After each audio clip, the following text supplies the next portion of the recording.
Alternate views: Barbados' economic road post-republic, the independence economic order.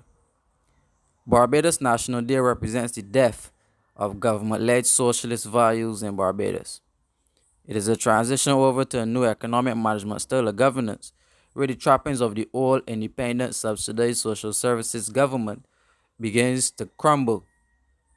Citizens will be required to pay more to fund their basic living necessities, as government can't continue to subsidize the cost of providing some goods and services and at the cost asked of Barbadians. International debt service and IMF terms and conditions are already eroding the independence economic model, as Barbados now looks to China for social investment to fund our new international lifestyle. A lifestyle without God, where the innocent are exposed to international banks who violate directives by government ministries.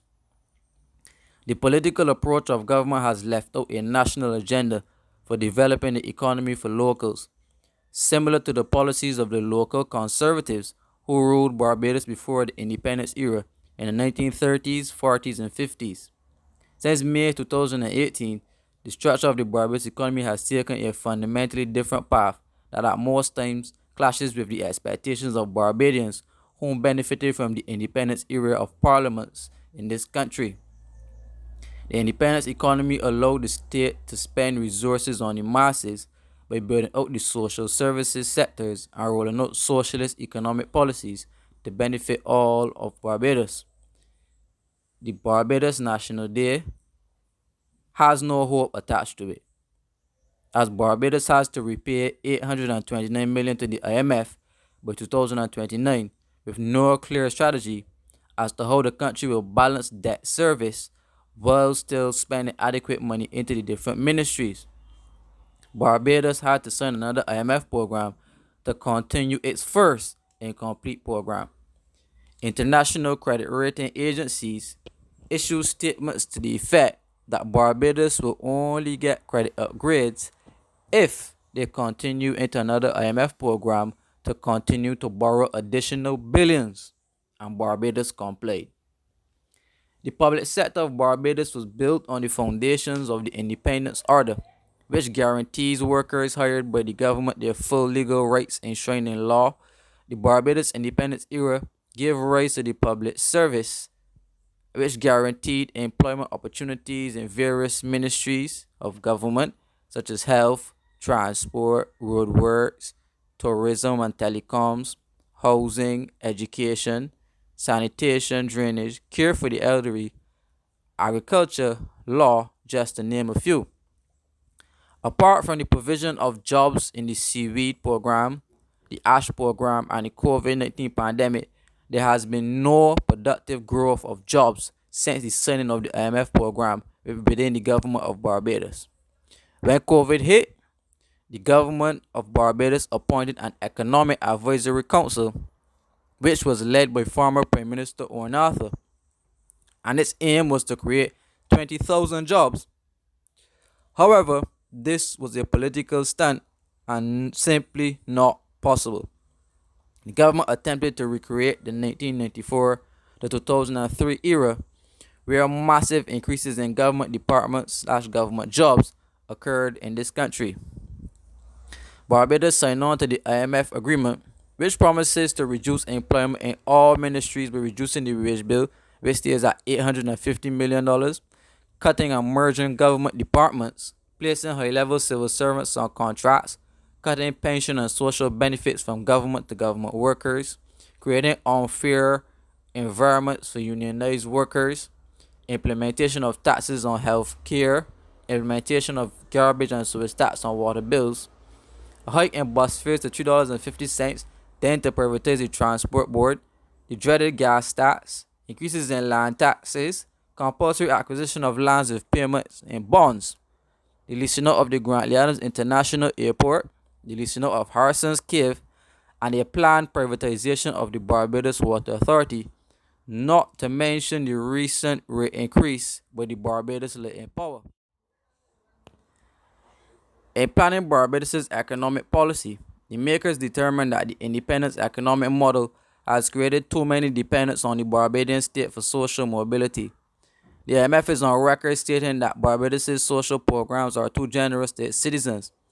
Hence, why as far back as Barbados' first IMF program under Prime Minister Erskine Sandiford, the IMF at the time recommended that the public service of Barbados be cut massively or face currency devaluation of the 2 to $1 peg to the US currency. 30 years later, in 2021, Barbados, in order to protect that currency peg, borrowed 1.7 billion US to avoid an external devaluation. Barbados is on record to achieve its second year of foreign exchange loss to the tune of close to $2 billion. Therefore, foreign debt levels will continue to rise to plug this hole. Much like Prime Minister Sandiford in 1987 to 1994 and Prime Minister Stuart from 2008 to 2018, external debt service will choke any future administration elected between the periods of 2027 to 2037. To make matters worse, local debt service from the debt restructuring will also spike.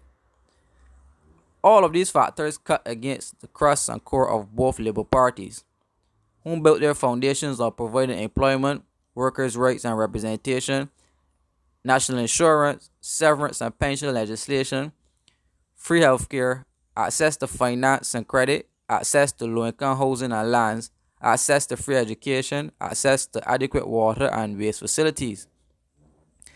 The unearthed job creation model was driven by foreign direct investment and borrowing from both local and international capital markets. In 1994, the IADB linked Barbados funding under the investment sector loan. This was merely for a pittance of $35 million, which saw the opening up of Barbados to large sums of foreign money from international capitalists that gave non-nationals the rights to purchase large tracts of land for development in Barbados. This agreement was signed by Owen Arthur as former Prime Minister Erskine Sandiford and David Thompson as Minister of Finance refused to sign this legislation while Barbados was under an IMF program between 1991 to 1994. This legislation destroyed the spirit of the Tenantry Freehold Purchase Act by Tom Adams, which was revolutionary to land ownership by Barbadians. The ownership of prime agricultural lands was sold to build hotels, multi-million-dollar housing estates, and golf courses.